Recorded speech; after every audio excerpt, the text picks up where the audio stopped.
Et bonsoir à tous, donc je suis toujours Laurent de tout à l'heure. Donc l'idée de ce speed talk, je ne vais pas vous retenir longtemps, il est tard déjà et on va passer à grignoter deux, trois trucs, quelques chips au fond. L'histoire de ma proposition de ce titre, et je veux juste le partager avec vous, c'est qu'au début il y avait une faute de frappe dans le sujet de la soirée, c'était les 5 contre la... Je me suis dit c'est génial, je vais leur parler des 5 dysfonctionnements, ça va matcher avec le titre. En fait il manquait juste 5 questions, c'était le talk d'avant. Mais du coup je suis là et donc on va en parler ensemble. Et donc je vais vous parler des 5 dysfonctionnements et d'un jeu qu'on est en train d'expérimenter chez un client où j'interviens actuellement, qui est le Bullshit Game. Donc j'ai été moins sympa que mes collègues, je me suis mis tout seul sur les slides. Hop, je viens juste chercher du matériel et je recentre la caméra pour notre caméraman. Voilà, hop, pardon. Donc les 5 dysfonctionnements d'une équipe, d'où ça vient? Ça vient d'un livre de Patrick Lencioni, donc je ne connaissais à la base qu'en anglais, donc les remèdes que j'avais trouvés pour le faire lire aux gens, c'était outre le roman en anglais, une version en dessin, mais qui est toujours en anglais, et j'ai découvert aujourd'hui qu'il y a une version française de ce livre. Par contre, ils ont complètement changé le titre, donc je ne l'avais jamais trouvé, c'est « Optimiser votre équipe ». Donc voilà, optimiser votre équipe, qui effectivement sous-titrait les 5 dysfonctionnements d'une équipe. Mais donc ce livre est très facile à lire par rapport à des bouquins de théorie, etc., parce que c'est un roman. Donc c'est plutôt agréable de suivre l'histoire du coup de Catherine, qui devient présidente d'un COMEX, d'une boîte à San Francisco, où ça va franchement pas fort. Et donc elle va travailler sur les dysfonctionnements d'une équipe. Donc quels sont ces 5 dysfonctionnements? Voilà. Je vais me rapprocher beaucoup du truc, ok. Donc là, on va voir les 5 dysfonctionnements à la charte de la soirée, mais en général, on les lit plutôt comme ça. Donc les 5 dysfonctionnements d'une équipe, la base des dysfonctionnements d'une équipe, c'est l'absence de confiance. C'est effectivement la clé d'arriver, pour bien collaborer avec les gens, à une forme d'intimité, mais ça ne fait pas tout. Donc quand on a confiance, on n'a pas peur de baisser la garde, de montrer ses faiblesses, et sinon, ce qu'on affiche, c'est une fausse invulnérabilité. Et du coup, ça va dysfonctionner dans l'équipe si tout le monde cache ses problèmes.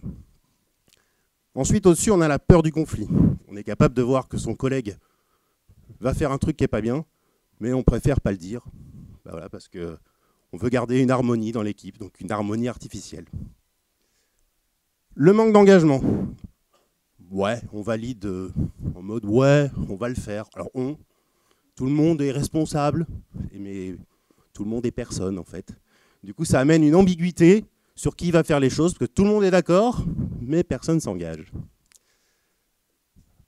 En plus fin, on obtient le manque de responsabilité. Et du coup, quand on voit un collègue qui fait un truc bof, donc on n'a pas peur, a priori, d'un conflit, mais finalement, ce qu'il a fait, ça suffira, ça ira, quoi. Et du coup, les standards dans l'équipe deviennent nivelés vers le bas, parce que le minimum suffit, on ne va pas aller challenger son collègue pour lui dire qu'on aurait pu faire mieux. Et du coup, on commence à agir de la même manière. Et tout en haut, on a l'inattention au résultat. C'est-à-dire que l'équipe performe ou pas. Alors, performer, j'aime pas ce mot, c'est pas un mauvais choix. Mais en tout cas, on n'est pas attaché au résultat, ce que ça peut apporter une entreprise, par exemple. La dernière citation que j'ai entendue comme ça, j'ai entendu dans un auditorium où on faisait un bilan de l'année 2018, un patron de toute l'équipe Build dire qu'il avait 200 personnes, 200 devs, et que les 200 devs avaient produit 40 000 jours hommes dans l'année. Merci. Mais pour quel résultat? On ne sait pas. Donc du coup, justement, cette personne, je l'accompagne dans un codir d'une banque dont je tairai le nom. Et on leur a fait un cadeau à Noël, donc à tout le codir de la DSI de cette banque. On leur a offert donc, ce livre, Les 5 dysfonctionnements d'une équipe. Cadeau avant de partir en vacances de Noël. Une saine lecture, on en reparle à la rentrée. Donc on en parle à la rentrée. Bon, on flippait un peu de comment ils allaient réagir. Donc on a mis ce slide. Vous ne sentez pas visé tout de suite. Et on a fait un premier atelier pour juste voir comment ça leur parle. Et on a testé s'il y avait suffisamment de confiance dans l'équipe pour se parler, donc en parlant du livre. On a zappé, enfin je zappe ceux qui n'avaient pas lu le livre pendant les 3 semaines qui s'étaient écoulées. Hein. On avait décidé de parler d'engagement plus tard. Et du coup, on les a fait travailler en binôme, sur échanger une fois où voilà, j'ai merdé. Et on le raconte au binôme, et c'est le binôme qui explique pourquoi il a merdé, mais pas tant que ça, on a essayé de positiver. Et ça a créé un grand malaise. Donc on a essayé, pour la suite, de gamifier l'histoire. Et du coup, c'est là qu'apparaît le bullshit game. Hop, j'ai pas préparé mon accessoire, excusez-moi.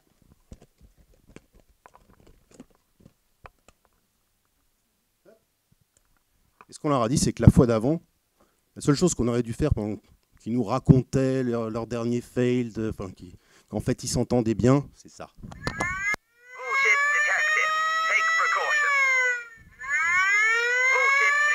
Donc il y en a plusieurs comme ça, c'est sympa, je ne vais pas tous vous les faire. Voilà, vous pourrez jouer, je vous le mettrai à disposition pour que vous puissiez jouer après si ça vous amuse. Et qu'est-ce qu'on a fait avec ça? On leur a proposé un jeu alors sur des questions qu'on a préparées de toutes pièces, assez légères, mais juste pour commencer à expérimenter le « je sens bien que mon voisin il est en train de dire de la merde », parce que c'est quand même ça le bullshit. Et du coup, on s'est dit on va mettre quelques pièges quand même, donc des questions certaines assez faciles. J'ai dû donner quelques exemples derrière. Et d'autres qui les ont piqués tout de suite. Donc parmi les questions faciles, ça devait être le titre le plus loser de ta playlist. Donc bon, ça passe pas.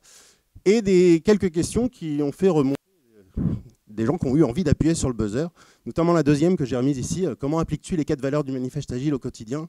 Là, tout le monde s'est jeté sur le buzzer avant que tout le monde réponde. Donc il y avait un malaise dans l'équipe, mais on pouvait rigoler de on ne sait pas, en fait. Et c'était aussi un moyen de contourner finalement le manque de confiance. Donc il riait. Et du coup, on n'était pas totalement satisfait. On avait essayé d'être un peu vicieux en mettant des possibilités de ne pas répondre à la question en ayant des jokers. On avait 6 personnes, on n'a mis que 5 jokers. Déjà, il n'y en a pas un par personne. Il faut oser utiliser un joker. Ça ne les a pas gênés. Donc, bon. Donc on s'est dit, on va forcer le jeu. Et on a attaqué le niveau 2. Alors ce qui est intéressant à la fin de cette séance, c'est que l'objet les a amusés.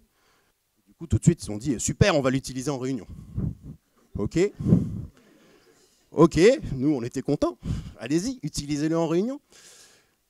Et du coup, on a bien vu dans l'ambiance que non, ils ne s'en servaient pas du tout en réunion. Donc on s'est dit, on va ressortir les dossiers et puis on va voir si on s'en sert en vrai. Et on est passé à un bullshit in real life. Et du coup, là, on les a mis d'abord tout seuls. Ok, donc toutes les fois où tu aurais dû l'utiliser depuis 3 semaines, tu les stocks. Puis après, on a formé petit à petit des équipes. Et on pouvait aussi ressortir les cas où on aurait dû buzzer sur son propre cas, sur son voisin avec qui on était en train de travailler, sur les gens de l'autre équipe, parce qu'ils étaient 6, donc on avait fait 2 fois 3, ou des gens complètement en dehors. Et on a fait du fake sur le nombre de points que ça pouvait rapporter de baver sur les autres un peu, parce qu'en gamifiant, c'est plus facile. Bon, du coup, on a quand même vu que alors l'absence de confiance, c'était un peu mieux, c'est ressorti, mais là, on était clairement sur la peur du conflit. C'était quand même assez fat ce qui est ressorti.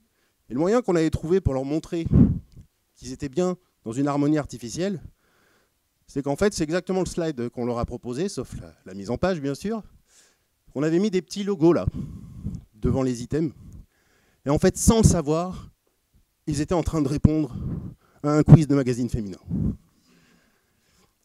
Et du coup, eh bien, nos 2 équipes avaient un maximum de ronds, donc ils étaient capables de dire « ouais, moi, j'ai merdé ici ». Attaquer les autres, c'était plus compliqué. Donc du coup, on avait des réponses que je vous laisse lire, mais donc, eux étaient essentiellement, vous prenez conscience de vos erreurs, vous vous remettez en cause, mais est-ce que vous n'êtes pas en train d'éviter le conflit cette fois-ci? Donc l'invulnérabilité, on l'avait à peu près adressé, par contre, ils étaient incapables de se dire, tu déconnes. Donc voilà, on en est là, et quand j'ai pris l'initiative de faire ce talk, j'espérais qu'on irait beaucoup plus vite, donc c'est quelque chose qui a démarré à Noël. On y croit tellement qu'on a, avec les coachs avec lesquels je travaille là-bas, On a posé un CFP à Agile France pour raconter la suite de cette expérience, parce qu'aujourd'hui, elle en est là. Ce qu'on va faire, c'est que cette peur peur du conflit, oui. En fait, les blocages ne sont pas du tout les mêmes pour les différents acteurs. Donc les prochains ateliers seront individuels. On va aller voir ce qui bloque chacun des individus, parce qu'effectivement, ils n'ont pas les mêmes problèmes. Il y a une particularité dans le livre, c'est que ça se passe aux États-Unis. Donc l'attachement à un boulot aux États-Unis, c'est plus facile de dire « ça me saoule, je m'en vais ». C'est aussi plus facile de dire « tu te saoules, tu t'en vas ». Donc, du coup, les blocages sont différents forcément dans notre pays. Donc ça sera des sessions individuelles. Et donc si vous voulez voir la suite de cette aventure, avec un petit peu de chance, vous pourrez la voir à Agile France. Voilà, c'est tout ce que j'avais à vous raconter. Donc si vous avez des questions...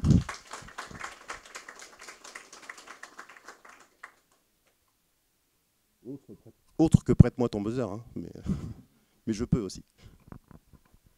Oui. Est-ce que vous avez déjà eu des gens qui sont partisans, par exemple, du no estimate et il faut quand même faire des sprint planning, etc.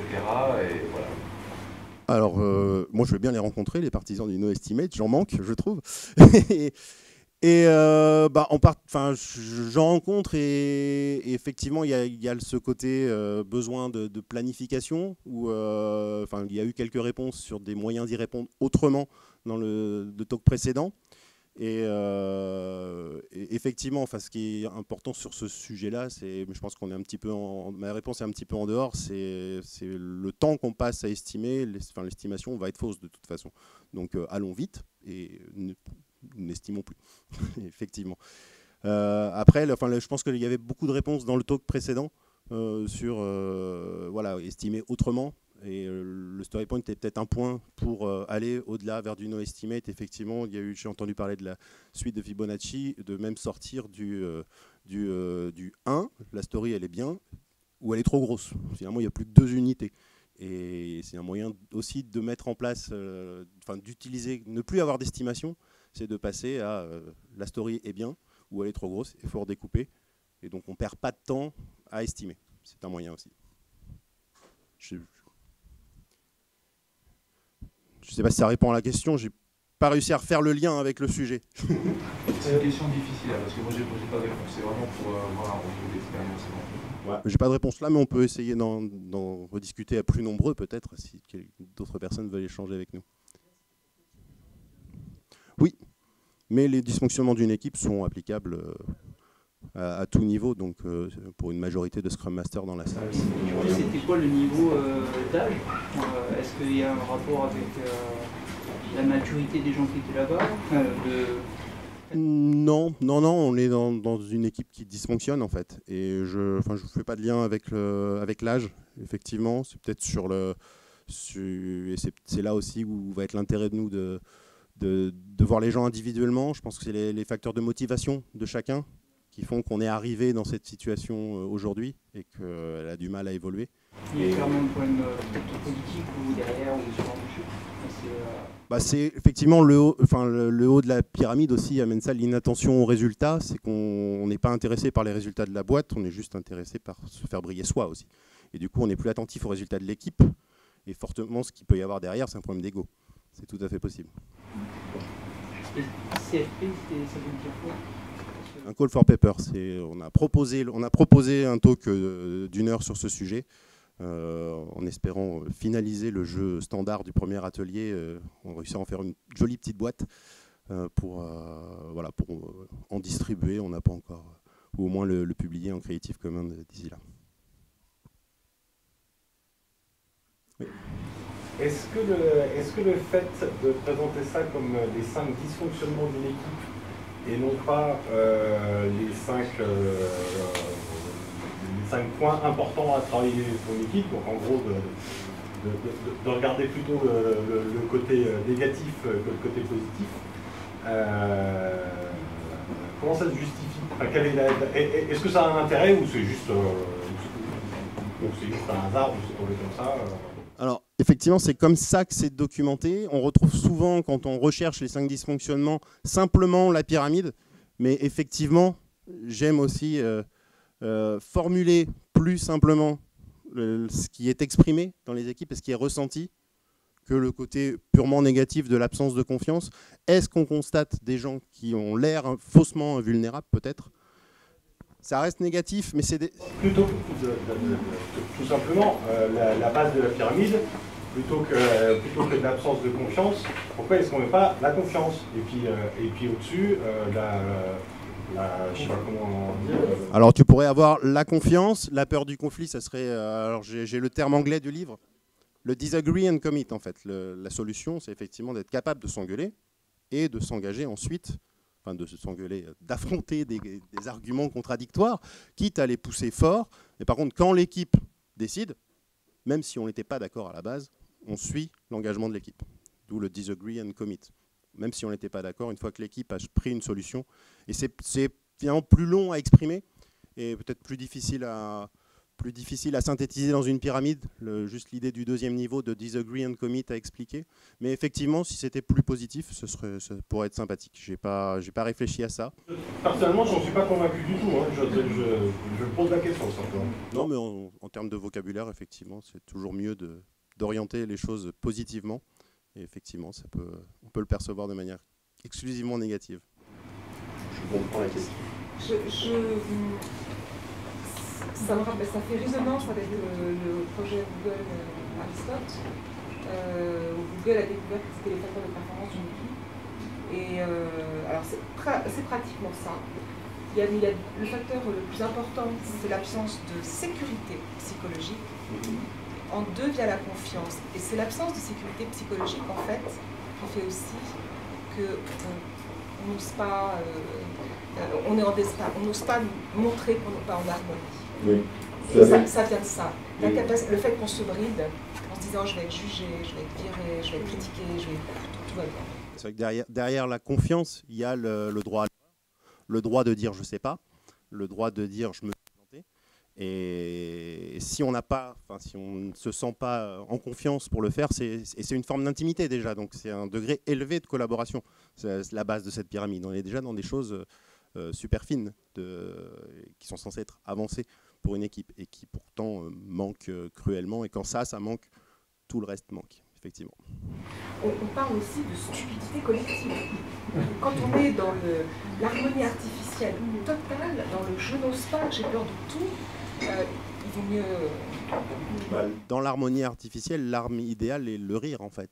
Le truc gênant, c'est bah oui, c'est drôle, ah ouais, c'est tellement compliqué que c'est drôle, mais oui, mais on décide plus, en fait. C'est même pas, il y a un manque d'engagement, de valider les engagements. À cause de la peur du conflit, on rit des sujets et on ne répond pas aux questions. Quand on n'ose pas, quand on n'a plus d'audace,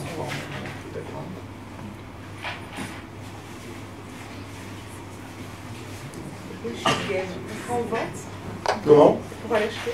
Alors je sais pas, je suis pas tout seul dans l'affaire. Moi j'en ferais bien un Creative Commons et peut-être si on édite quelques boîtes, les vendre au prix où elles nous auront coûté, parce que l'idée c'est pas de se faire de l'argent sur ce jeu. Mais je suis pas tout seul dans cette affaire et pas le plus investi dans la réalisation de l'objet final. Donc vous aurez des news ou pas. Et derrière ça, du coup, derrière ce sud du jeu là, il y a un plan d'action pour soigner tout le monde. Alors le premier plan d'action, c'est, je pense, lire le livre. C'est lire le livre, le faire lire, parce que je pense que les personnes à qui on a fait lire ce livre ont bien compris pourquoi on leur a fait lire.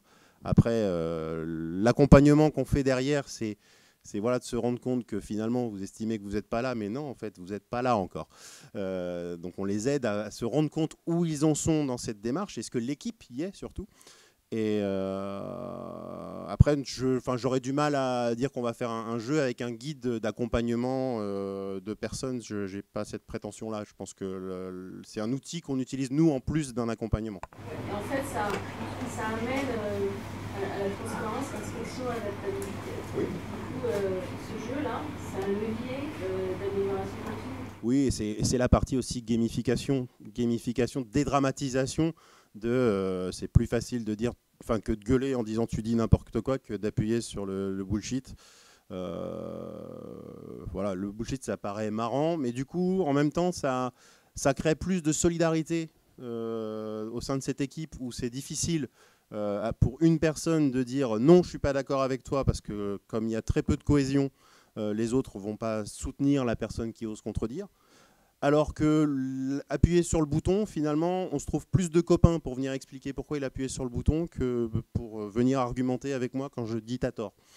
Et donc le fait de gamifier, ça permet de se trouver des alliés un petit peu plus facilement.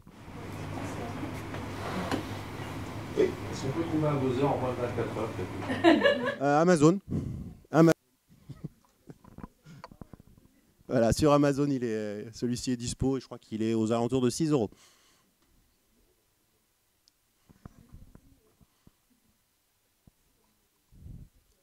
Ok, plus de questions. On va s'arrêter là. Il y a eu des bruits de paquets de chips et tout au fond, donc je peux plus rivaliser. Ok, merci à vous.